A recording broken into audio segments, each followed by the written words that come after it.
He was going to live forever or die in the attempt. Joseph Heller, Catch-22. This is AMI Audiobook Review. I'm Jacob Shermansky with Ramya. I'm within Rams. I read about a reading comprehension technique that's meant to test how much you remember in certain books, but it has to do with something you have to do after every chapter. And that's to basically pretend to explain to a 10-year-old what happened in the chapter you just read. I like that, actually. Okay. And if you do it regularly enough, you will realize you have way more holes in your comprehension than you might realize. And then if you know that you're going to have to do it come the end of the chapter, you're naturally going to develop better reading comprehension and just picking up on more details because you know you have basically the test coming up afterwards. Yeah, I think that if I was studying for a test, as you say, I would do really well. But if you were like, you pop quizzed me and said, okay, now we're going to figure out how you comprehended this book, I'd be like, oh no, it's going to be bad. It's almost the same as binge culture. Like, I don't really think we remember as much as we should. Let's say you read 3 books in 2 weeks or something. Do you remember all the character names and the ins and outs and all that? Name the main character of the last book you read. I can't. And it was a really good one. But I was using myself as an example. Thanks a lot. Because I read like 3 books in 2 weeks and all of them were psych thrillers. And I'm just like, oh, crap. Yeah. The worst part is my friend's reading that same last book that I read right now, The Silent Patient. And she can't remember the main character's name either. We're just like, the man. Must be a forgettable name. Often you remember like the doctor, the son guy, the football the psychiatrist. player. Yeah, the psychiatrist, like things like that. But the thing is, a way that we remember books, I think, has more to do with how they made us feel at the time than necessarily all the details, or maybe some specific moments or themes that were explored, or like a point well made. Because you read 15-hour books. You're not going to, not going to remember 15 hours worth of spoken word content. Absolutely. You have to parse what's worth parsing out of that experience. I don't think there's anything wrong with not remembering people's names and stuff, but quizzes. No, absolutely. And like, you're not doing that like as a flex. You're just doing it so that you can better enjoy the book. To understand the last quarter of a book, it really helps to understand the first 75%. And to be fair, like if you're writing reviews or if you're, holding book club meetings, you're probably taking notes as you go and actually looking through to remember the names of characters and other themes. But if you're just reading for reading, and especially if you're relaxed reading for pleasure, then yeah. I think a common experience in people who are joining book clubs is maybe they feel a little bit out of their depth in the way that people analyze and digest books. Maybe it's like, I didn't know you could dive this deep into a book. I was just here to talk about how like that main love interest is so hot. You know what's so interesting? Like, you point that out, and it's such a throwback to my first few book club meetings. And I was part of Amir's book club, right? So Amir Khan, who comes on the show regularly, he runs a monthly book club, and when I say these bookworms, and the first time I stepped into that book club virtually, I was like, what? Like it shattered my personal experience of the book, because I go in not like, oh, that love interest was so hot, but I go in thinking like, wow, what a deep personal connection I have to this book. It felt so like I hug this book to my heart. And then I go in and they just like rip apart everything, absolutely talk about everything. And then, I would go in with a comment and they say, yeah, but you could also think of it as, and I'm like, no. So you're thinking about it wrong. It's like, this book made you cry. Why did it make you cry? I don't know. It was just so sad. It was so sad. Yeah. And then they start like psychoanalyzing you. Exactly. And then now you're like, okay, it doesn't feel personal anymore. Like you feel so detached to the book. Yeah. And in doing all these book reviews on this show, it's something that I'm kind of self-conscious about, that I understood the book well enough to review it in good faith.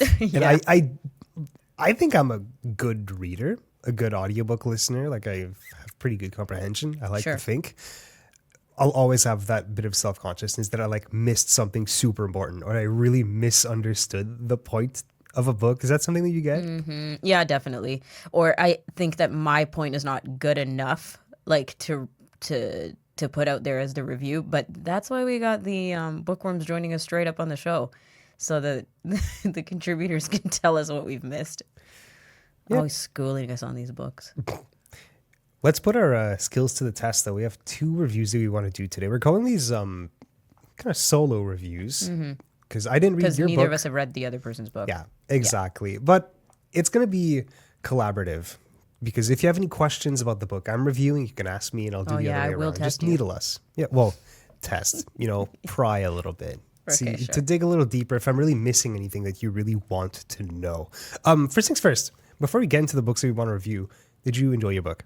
Yes, absolutely. 10 out of 10. Okay, 10 out of 10. Yep. Okay, so I'm reviewing Avenue of Champions by Connor Kerr, and I'll give it a solid 8 out of 10. Good.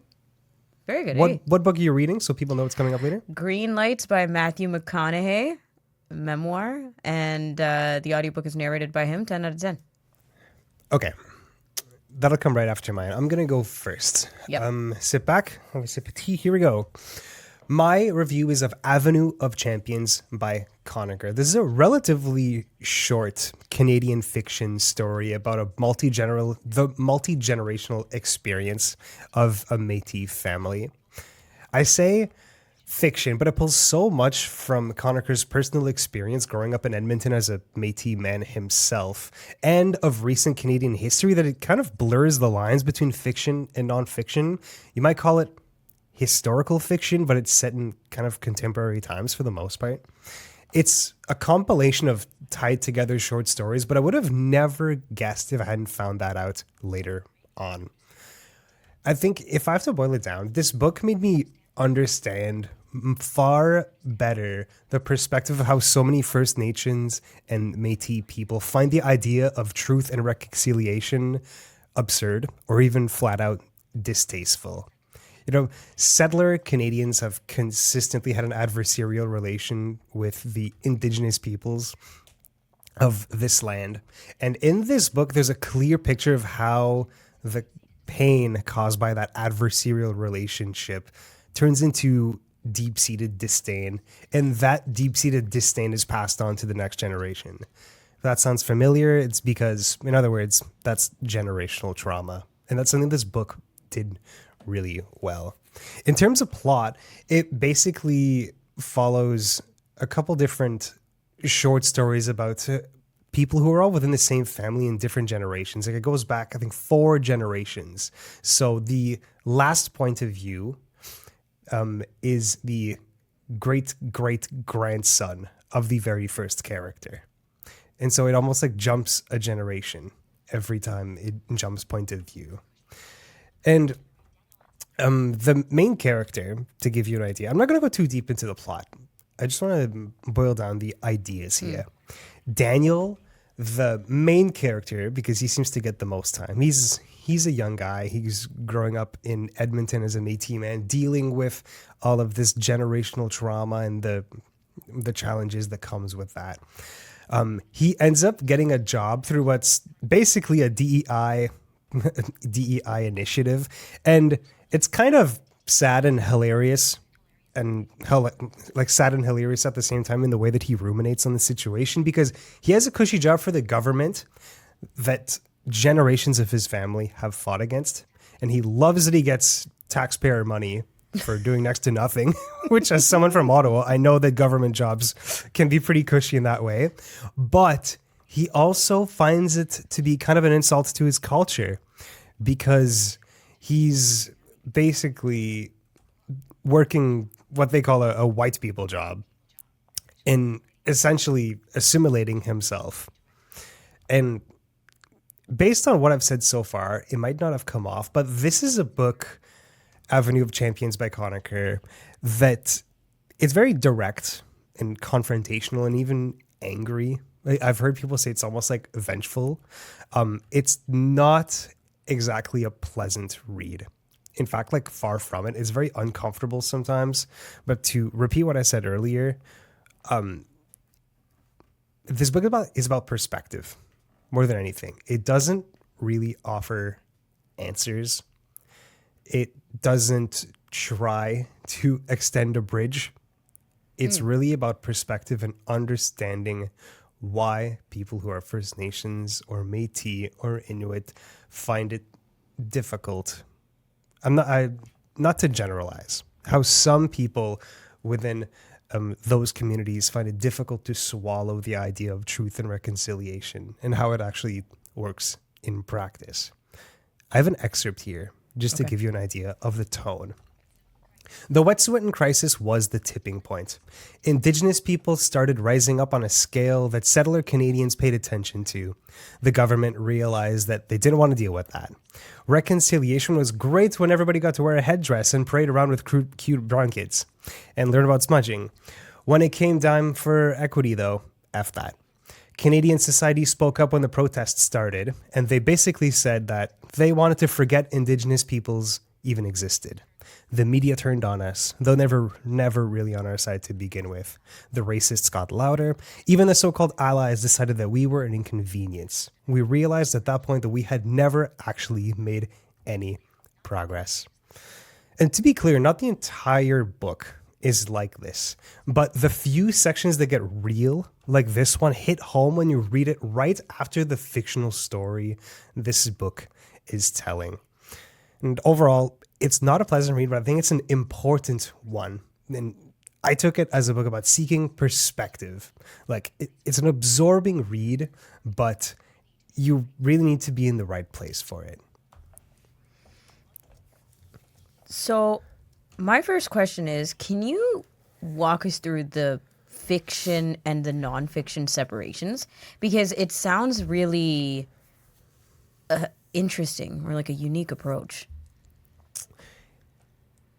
The fiction comes from the fact that these are not real people, but that they're heavily based on oral histories and loosely based family stories, if I understood correctly.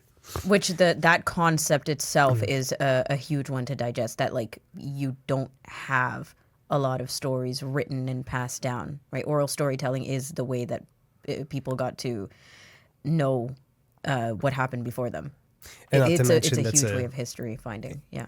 And it's a big part of Indigenous culture, right? Exactly. That oral storytelling and history passed down through the oral tradition, right? And it's kind of continued here in a way. And kind of full circle because I listened to the audiobook of this one, which is awesome, by the way. And something I wanted to touch on is that the family in this book, through multiple generations, all resorted to illegal means of making money. The great-great-grandmother, which was the first point of view, was a moonshiner and got arrested by and hassled by the RCMP back in the day. And she had a deep disdain for the Canadian institution, right? And then the granddaughter of that first character ends up making weed brownies for her nursing home before it was legal. And so, and then finally, Daniel, the last character, who's the grandson of that second character, if you can follow a little bit, he ends up stealing bikes and doing like petty crime and stuff like that. But you kind of understand the perspective that these people don't identify as Canadians. At least this family doesn't. Why would you follow the rules of an institution that you never agreed to sign up into? Or even if you want to look at it in the worst way possible, that you got forcibly assimilated to who do you owe the duty to follow the rules, right? Yeah. The laws.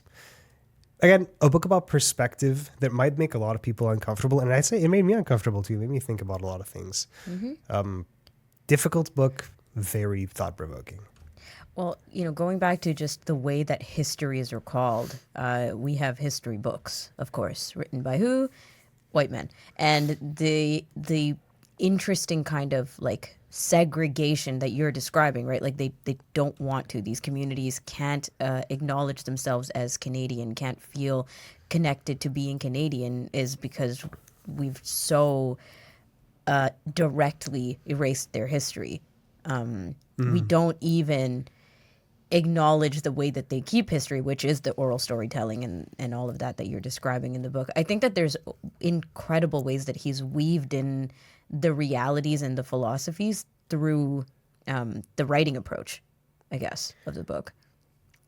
A lot of Indigenous writers seem to find it very important to tell the stories of Indigenous peoples because those stories were never told. Yeah. And like we mentioned earlier, like it's a big part of Indigenous culture to tell your stories. So it's two birds, one stone. You're engaging in a big part of your culture while you're also sharing something that everybody really ought to know, an important part of our history here in Canada. Yeah. The other kind of things that I wanted to ask about was, you said it was a difficult book to read. Is it stomaching that you're on the other side of the equation, that he's, us and theming? Okay, really good point. Sorry, continue. Yeah, or is it something else, just like the contents? Because I have read some books by Indigenous authors that it is just awful. Like the realities are awful, drug abuse, alcohol abuse, just the pain, the depression, the generational traumas. You feel like you're walking into sadness and disparity, just like the world that they build. And that itself is like, whew, I gotta, go outside and walk around a little, right? Like breathe out of this. But I think that there's another part, that discomfort is feeling like we are the enemies reading the books. And that is not easy. There's a lot of that in this one. There's a lot of drug use and alcohol abuse and neglect to children and things like that. And there's a lot of anger too, like directed anger at settler Canadians. And you're like, as a white guy, I had to distance myself a little bit, saying like, okay, I'm just going to take this at face value. Like, it's not like personal. He's just airing out real, genuine anger that he has. And I have anger about my own things. You have anger about your things. It's about understanding each other. And I got a much better understanding through this one. And honestly, when I look at it through the lens of history, all I can say is the only thing we can do is be better moving forward. Yeah.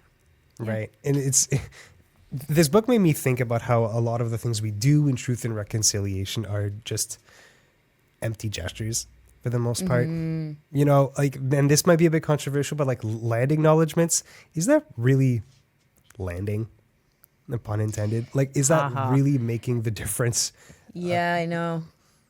And that's, we do ask these questions, and we have to, because I think often we fall into the trap of our own like righteousness, right? We're like, we're doing so well. Everybody's doing land acknowledgements. Look at us. We changed a word in the national anthem. Really? Yeah, exactly. Did you really? Yeah, it's like, okay, let's. Now, it sounds like a really heavy book, and it kind of is, but it's also got this dark sense of humor that made me laugh a lot of times. The whole chapter with the granny making weed brownies in the nursing home and turning everyone in the nursing home into a stoner was super funny and just very real. And even there's a lot of dark humor in like the way that they like talk crap about settler Canadians. Sure. Like, you want to hear a joke, Rams? Mm-hmm. Why do Indigenous people hate snow? I don't know, Jacob. Why do Indigenous people hate snow? Because it's white and it's on their land. Oh, okay. Wow. I feel like I could have thought of the answer. Anyways, guys, I highly recommend this book. This was Avenue of Champions by Connor Kerr. I'm giving it a solid 8 out of 10. Cool. Let's move to Greenlights by Matthew McConaughey. I read this one pretty recently, start of this year.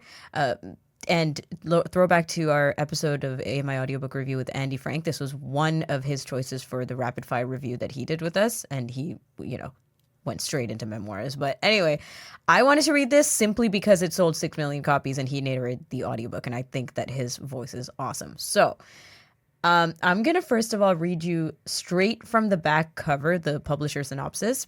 It's the essence of the entire book, if you ask me. The writing style, the storytelling, what you get in this synopsis is what you're getting in the book, the way he speaks to us. So I'm reading it to you directly, minus the Texan accent, because I can't put it on, Right, here we go. You can try.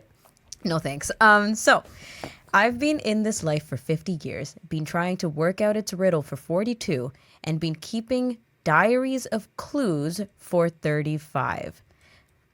Notes about successes and failures, joys and sorrows, things that made me marvel and things that made me laugh out loud. How to be fair, how to have less stress, how to have fun, how to hurt people less, how to get hurt less, how to be a good man, how to have meaning in life, how to be more me. Recently, I worked up the courage to sit down with those diaries. I found stories I experienced, lessons I've learned and forgotten, poems, prayers, prescriptions, beliefs about what matters, some great photographs, and a whole bunch of bumper stickers. I found a reliable theme, an approach to living that gave me more satisfaction at the time, and still, if you know how and when to deal with life's challenges, how to get relative with the inevitable, you can enjoy the state of success I call catching greenlights. So, I took a one-way ticket to the desert and wrote this book, an album, a record, a story of my life so far. This is 50 years of my sights and scenes, felts and figured outs, cools and shamefuls, grazes, truths, and beauties of brutality, getting away with, getting caught, getting wet while dancing between the raindrops. Hopefully it's medicine that tastes good, a couple of aspirin instead of the infirmary, a spaceship to Mars without needing your pilot's license, going to church without having to be born again, and laughing through the tears. It's a love letter to life. It's also a guide to catching more green lights and to realizing that the yellows and reds eventually turn green too. Good luck. So, hell of a synopsis. That's Matthew McConaughey for you, and that's literally the book. Like, if you don't like how this sounded, you're not going to like the book. But if you're curious, then he is this the entire 9 hours and filled with stories. I thought this book was wildly good. His stories are very, very funny, and every chapter includes a full story. First of all, it is structured. It's structured like a self-help book. So it starts with kind of a quote or a prescription, as he calls it, or whatever other ways that he called these little notes at the top that came from his former self in his diaries. And then he'd launch into a story of some point in his life, some adventure. Definitely travel was involved. If it wasn't travel, it was a beating or two by his parents, or it was some lesson he learned because he got, catfished by somebody in Africa, or he had a wrestling match somewhere that he did not sign up for, or he followed a wet dream because it was some philosophical encounter. It just some insanely out there story. Yeah, trust me. And then it would end with the moral, the lesson learned, the who he was at that time and what he figured out. Or, I knew it all along. I just didn't trust my gut. That's his tone the entire time. But it's the way he writes is very witty, very funny, and he absolutely knocks you over the head with unsolicited advice, directly through the stories and indirectly between the lines, when he's, I guess, really holding back, because he is a very direct communicator. So if he's holding back the advice, you got to read between the lines because the advice is there anyway. Speaking of holding back, he never holds back what he thinks that you want him to be. So he is himself the entire time. He comes across very authentic. He gives zero attention to how you think he should be or how, his stories should turn out. Awkward moments, heavily violent legal issues, anything like that. That also goes for his parents, his family, his friends, his everything. He doesn't hold back. In the first chapter, you get to know his parents through a, quote, romantic encounter, which was a very violent scene in the kitchen that includes knives and ketchup. And it's not pretty. It was quite violent, quite ugly. But that's the jarring way that this book starts is how he kind of keeps you holding on. Like I said, he gets beat to learn lessons. He has to prove to his father that he is a man because he felt his father was the, biggest, toughest man he knew. And he honors all the lessons he learns. That's something I will give to Matthew. And why do you think he sold 6 million copies of this book? The same reason why I picked it up. He's super charismatic. Matthew McConaughey is an incredible narrator. He's not overly enthusiastic. it doesn't come across as, like cheerful and smiley, but it's hella performative. Every word is punctuated. Every line is punctuated. It's delivered as intended because he writes every word to count. Pauses, adjectives, expletives, everything is as presentation as you want it to be. Also, he never comes across as a fraud. I've definitely tried to catch him in the act to make it feel like, that's not a real story, but it does come across quite authentic. Even when he's losing his mind or acting out or embarrassing himself in quite oblivious ways, making a lot of wrong choices, you can trust that he's genuinely think that he's following his gut. Like I said, he was foolish. He comes across foolish. He twice let his wet dreams take him to Africa to then wander around with strangers, people he did not know, and end up in extremely strange circumstances in the middle of the night, in the middle of nowhere. But that's who he is. Like, he's a philosopher, and he believes that life takes him on these journeys for a reason, and he will 100% invest. On the other hand of being a philosopher, though, he is quite an arrogant person. You could say confident, which is why he's great for Hollywood, and he admits that. But he is known for pushing boundaries. Like, for example, very early in his serious acting career, he shaved his head with absolutely no permission because he decided that's what he needed to do for this role. And the director lost his mind, but he showed up to a Hollywood party with A-listers with his newly shiny shaved head, and just that was it. It was a hit. He didn't get in trouble. He didn't lose the part. But I mean, talk about something dramatic that he was willing to do just to be like, oh, yeah, you want me to play these games? I will play these games. So anyways, bottom line, 10 out of 10. Great book. Beginning to end, keeps you absolutely captivated. You can kind of put it down chapter by chapter and pick it up again and feel like you're still getting the same vibe. It's very consistent and very well written, Jacob. That's my review. This book sounds like one of those books that ends up being the tome that starts like some sort of cult with Matthew McConaughey being its cult leader, and the cult has tenets of following wet dreams and journaling and doing fake Texan accents. This sounds pretty eccentric, dude. It is. It's the unsolicited advice thing that I'm wondering about. Is it condescending? It can be. There's so much of the whole, you can make anything into green lights and yellows and reds will turn green eventually. And I'm just like, no, not really. Please. Not always.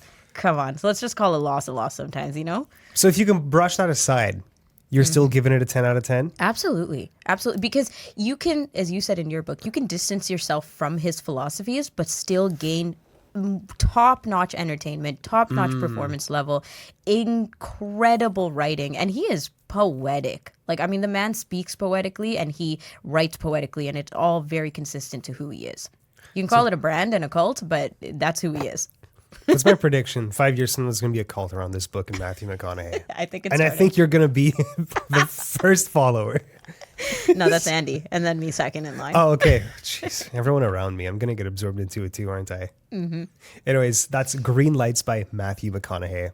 Any final thoughts, Rams? That's it. Check it out. Check out the book. It's fun. All right, cool. It's interesting that you mentioned how charismatic he is, because charisma is not something that authors necessarily need to have, or even narrators, because they're just reading things word for word. But somebody who both writes and narrates their own book, charisma is a huge plus, isn't it? It is. Yeah, and if you're in Hollywood and you've done it for decades now, you know what you're doing. Rams, I think we got to get going. That's all the time we have. See ya. Have a good one. That was Ramya Amathan, and that's all the time we have for this edition of AMI Audiobook Review. AMI Audiobook Review airs weekends at 1 p.m. Eastern on AMI Audio and repeats every 6 hours, but we also make ourselves easy to find. We're on all the big podcasting platforms, including YouTube. Leave us an email at audiobookreview@ami.ca. Join us on our social media. We have a new Instagram page called AMI Audiobook Review. We're posting reels of our best moments on the show and even exclusive content on there. Thanks for tuning in to AMI Audiobook Review. I'm Jacob Shamansky.